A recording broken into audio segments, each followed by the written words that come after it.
Hello everyone, and welcome back to Let's Play Trilby's Notes. In the last episode, we learned what's been going on in Trilby's life since the events of Defoe Manor. It appears that he got caught and was thrown in jail, but was often offered pardon when the special branch of the government sought use of his special talents. And so now he works for the Ministry of Occultism and the Special Talent Project. And he has been sent to investigate the John Defoe incident over at the Clenbrowen Hotel.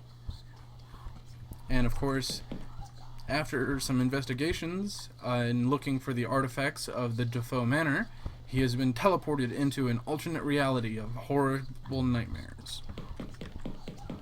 So we're going to look at the table real quick. The tables were universally hidden under tablecloths, yellowed and stinking with age. There was a plate of rancid meat on the center one, adding its evil stench to the air.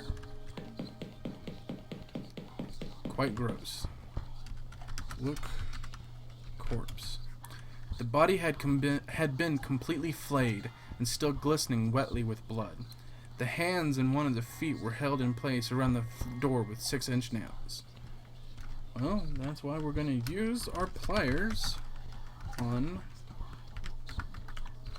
corpse. The pliers were ideal for removing the nails.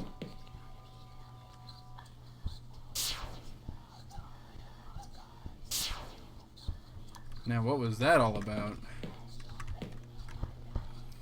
So we're going to go into the bathroom. Look, room. The gloomy lavatories were in a state of advanced disrepair. One of the cubicle doors was hanging off its hinges, and the mirror above the counter was broken. Look, mirror. The cracks and stains twisted my reflection into something most unpleasing. Look, counter. The counter had 2 sinks and was covered in filth and mold. To my surprise, a brand new sealed envelope was sitting between the basins. Okay, well, we're going to take envelope. Baffled, I took the envelope. It was strangely bulky, and tore it open. A white pill bottle and a note fell out into my hands. I here enclose the note with this report. Trilby, if you're reading this, then you, too, have seen the hotel change. At present, I have no idea if the alternative hotel is a part of the ethereal realm, some kind of construct, or pocket dimension. There is a definite correlation between one's level of agitation and one's tendency to reality shift. Fear is your enemy. It leaves you shining like a beacon for whatever evil brought us to this place. Enclosed is a bottle of tranquilizers from my personal first aid kit. When you find yourself shifting into the other place, take a pill and try to calm down, and the real hotel will return. Do not let it concern you. I am researching the phenomenon. Your task is to find Defoe. Good luck. Agent Linkman. Linkman's letter raised more questions than it answered. I pocketed the pill bottle. Alright, so we're going to go ahead and take a pill. Hesitantly, I tipped a tranquilizer into my palm and swallowed it without water. It quickly took effect. I felt the anxiety lift from the pit of my stomach, and my dismal surroundings seemed to feel less imposing. Then I felt that strange sensation again of lightheadedness and detachment as the world around me began to quiver. And now I'm back in the bathroom. Look, room. The toilets were so clean and well maintained that the very tiles of the floor seemed to glow with luminescence. The mirror above the counter was spotless and crystal clear. Okay, well, that's quite a change. Open door. Look, room. The dining room was rather small and sparse. It seemed that Clenbrowen Hotel was only one step above a bed and breakfast. Okay then.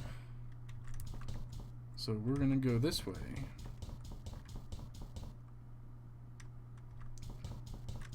Oh dear.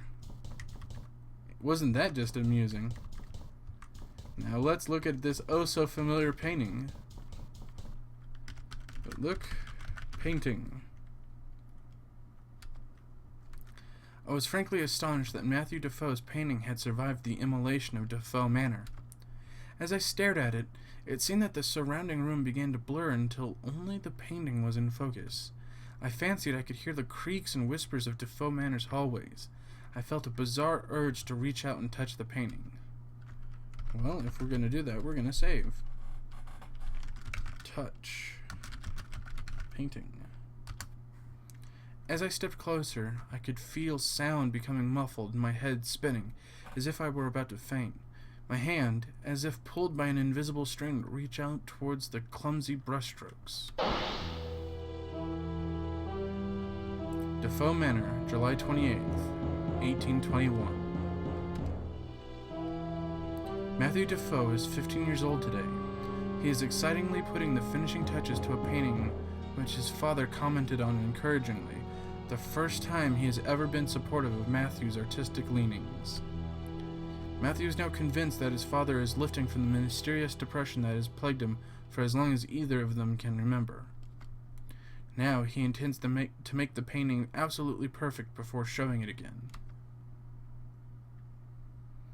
Knock, knock. Master Matthew? Sir Roderick has requested your presence in the trophy room. Thank you, James. And if you would be so good to inform him that I will be retiring for the night? Very good, James.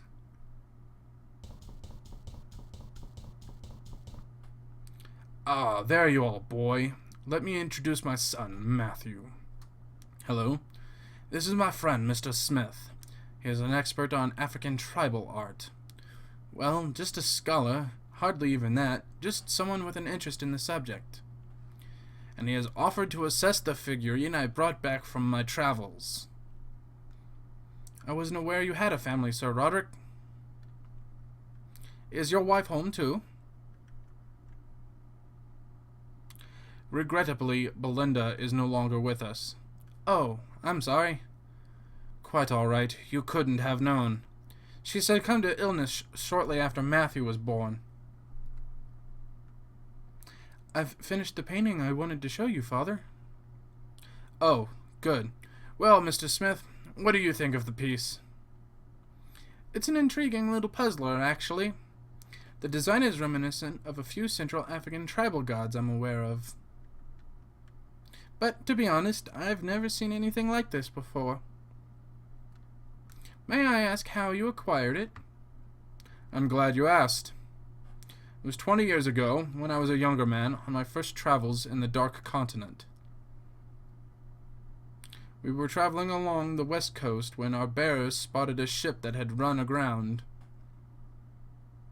It was an English clipper named the Sea Angel, and a short exploration revealed that every single crewman had just disappeared.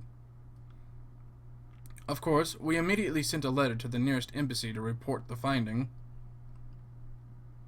But the point is, it was on the lowest deck of the ship that I found this very figurine you see before you today.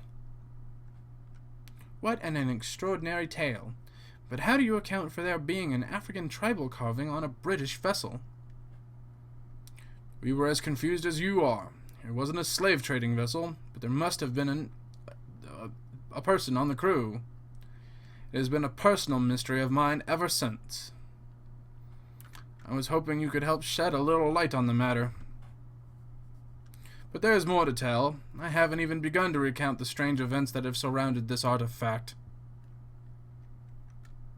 Would you care for a glass of brandy? Thank you, that would be most kind. Matthew, fetch the brandy from the kitchen. Hand some glasses. Yes, Father.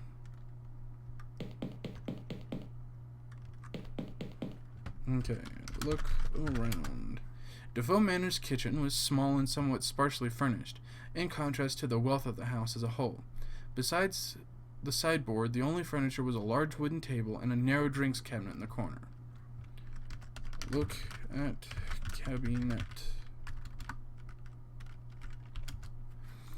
There was a large drinks cabinet in the corner, full of mysterious bottles and arrangements of glasses. A bottle of fine brandy was clearly visible on the top shelf. Take brandy. Matthew took the brandy bottle and a pair of appropriate glasses. Bang, bang. Hello. You haven't tried to speak to me in a while. Bang, bang. I did another painting today. I showed it to Father, and he said it was promising. I keep trying to tell him about you, but he never listens.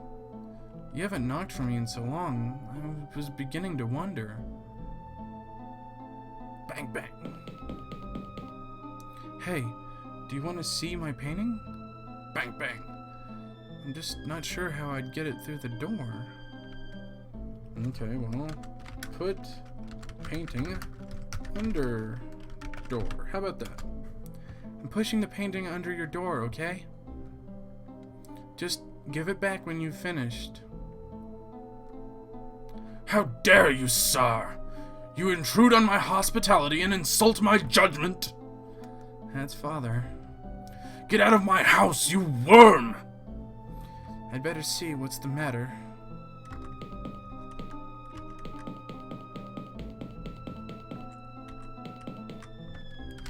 Open door.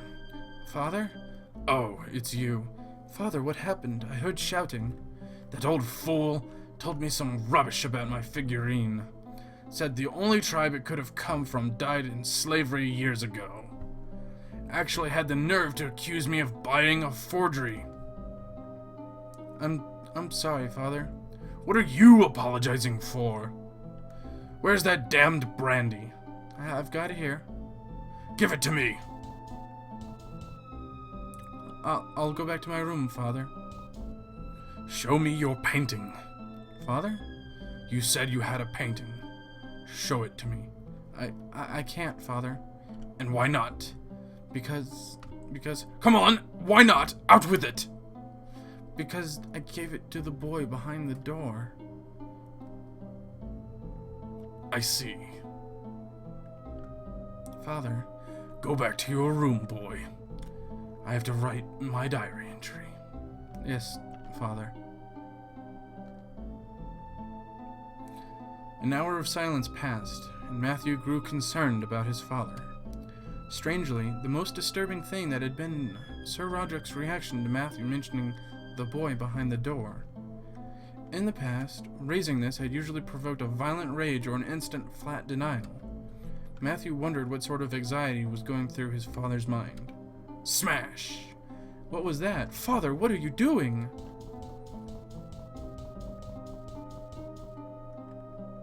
Uh-oh, the door is open. And the smock is gone as well. Open door. Matthew was confused by his own reluctance. He had longed to see what was beyond this door his entire life. But now, given the chance, he was struck with fear. He peered cautiously through and saw a set of some rough stone steps leading down to some kind of basement. I should have done this the moment you came into this world, demon child. May God forgive me for having a part in your creation. Father? What are you doing? Do you see what you've done? I didn't want him to see this. Do you see what you've done? Father, no! Father! Father!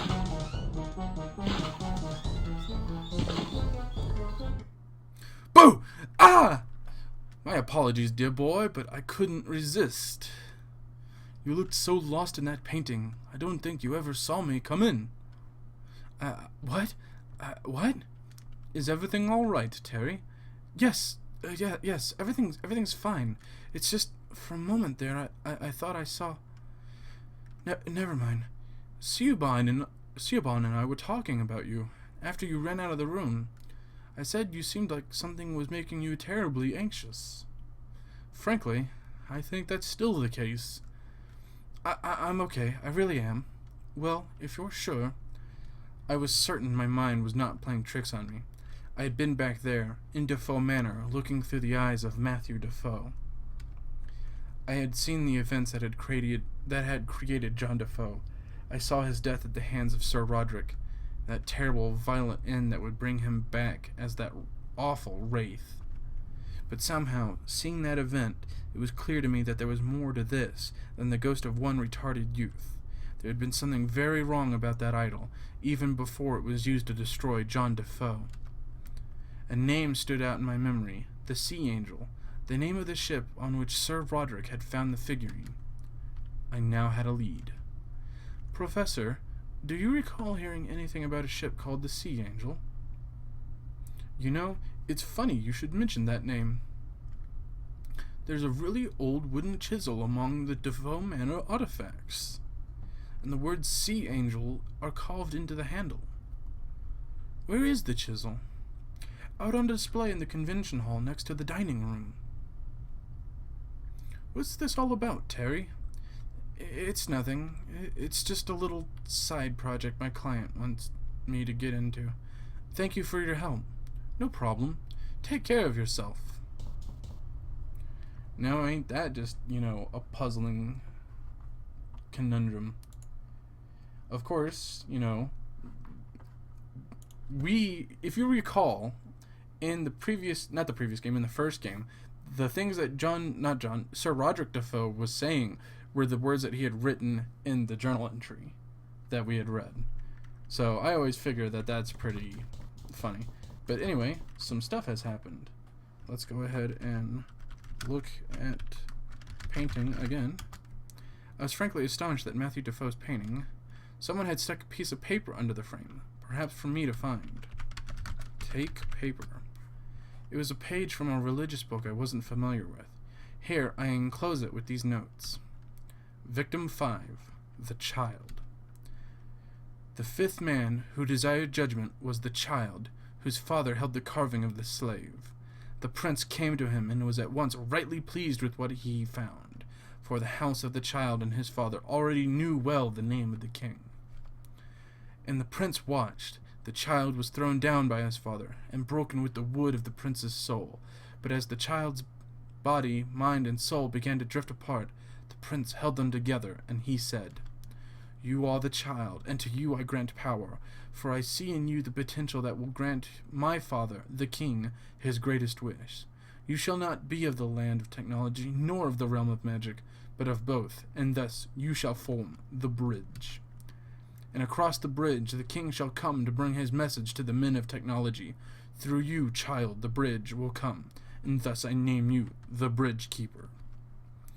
And the prince touched the child, and he was the Bridge Keeper, and his three aspects were granted power, so that his soul would join with the prince's soul in the wood of the tree. And the Bridge Keeper rose up and threw down his father, and threw down his brother, and truly did they know the name of the king.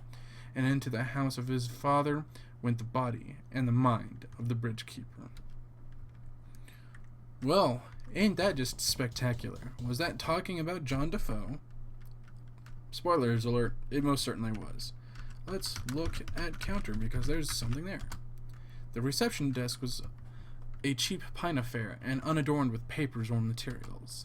Someone appeared to have left a matchbook on the desktop. So let's take matches. Only one match left. I took it anyway. Alright. Let's look at pigeonholes again. Look at pigeonholes. The pigeonholes were empty. Presumably there weren't many people staying at the hotel. Alright, so let's go see Dr. Abed.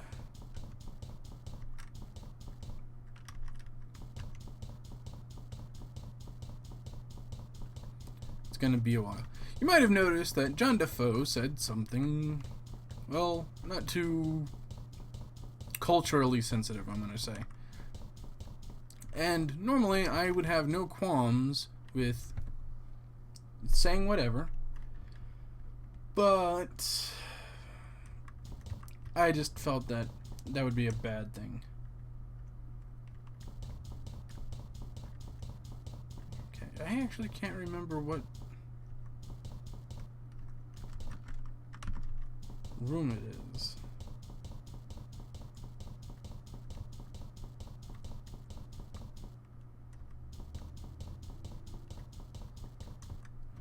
Okay, look around. The hallway was decorated identically to the majority of the rooms in the Clanbrowen Hotel, warmly and pleasantly. Look, door. I didn't know whose door it was. Okay, well, I believe this is our room. Open door. Door was locked. Well, is this our room? I'm gonna look. Sure. I didn't know whose door it was. Okay.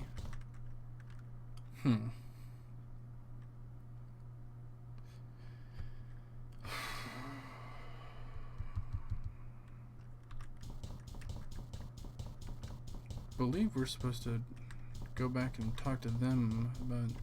We're either looking for the chisel or we want to talk with them.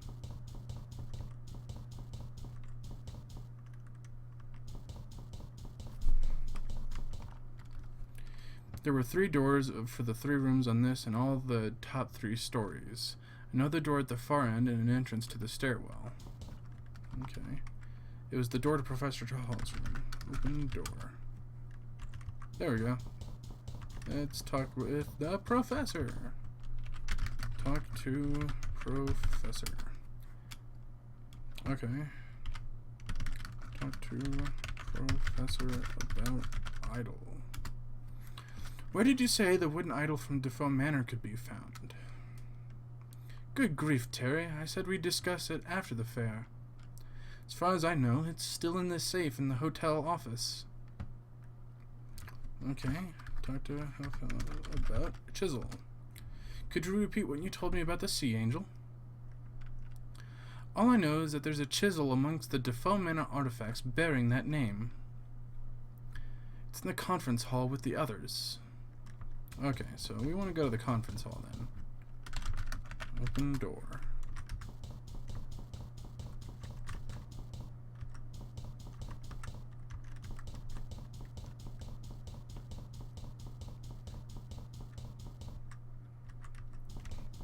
Stairs are a little bit picky in this game, but that's okay.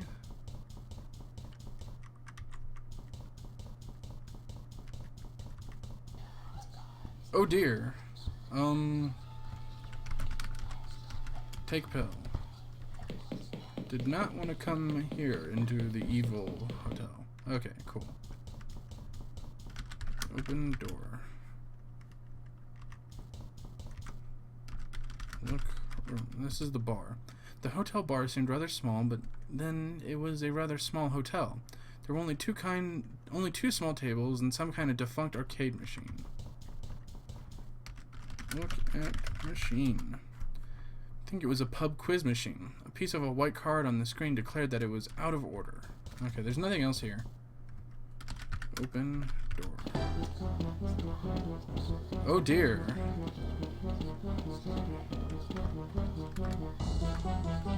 Look around. Father, why?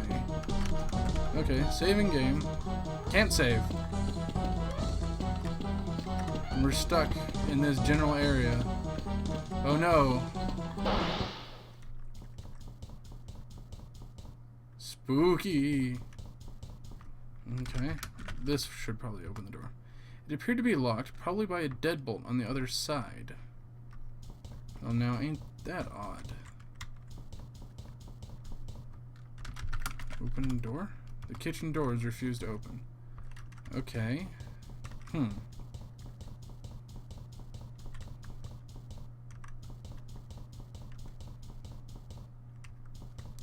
that's peculiar. Let's see if I can't open door. Open door. Use lockpicks. I encountered far stronger locks in my time. I picked it open within 10 minutes. Open door. Look. Room. The air in the hotel office was swimming with dust. The proprietors clearly felt that record keeping was far more of a formality than a necessity. In the corner of the room was a diminutive but sturdy steel safe. Okay, look at desk. There was virtually nothing on the desk, and it lacked a chair. Obviously, there was very little work actually done here. Okay, what about the papers that I see? Look at papers. Useless piles of hotel maintenance paperwork and correspondence, no doubt. Alright, well, nothing else. Open safe. I hadn't had cause to crack many safes for some time, but my hands instantly went into automatic, the thieving mindset returning like an old friend. When the job was done and the safe open, my nostalgia faded into puzzlement when I found it empty. Just for once, I'd like to crack a safe that actually contained something. Is that so much to ask? Look safe. The safe was completely empty. I wasn't sure whether to be relieved or terrified. Well, there should be something there. I'm gonna try looking at notes again. Look at notes. Okay, nothing. So the idol is not in the safe. Open door. Where could it be?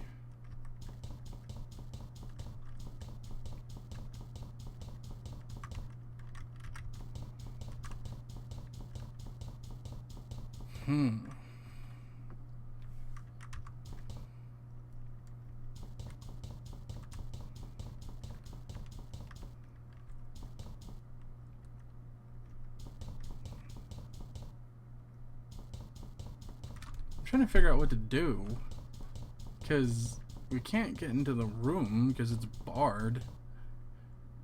I mean, we would basically, if we want to follow the logic of what we do in the evil world has a reflection on the other world, then we would need to remove the bars. Take pills, because I don't want to be in this spooky world. 3C should be Trilby's door. Look, door. This was apparently my room. Open door. Look, room. This was a completely standard hotel room equipped with bed, sofa, and television. Okay. Open door. Nothing of any importance. Open door. Alright. We're nearing the end of the episode anyway, so I'm going to go ahead and call it here just a little early while I figure out what I'm supposed to do, because I have forgotten. It has been a while. Either way, take care everyone. See you later. Bye-bye for now.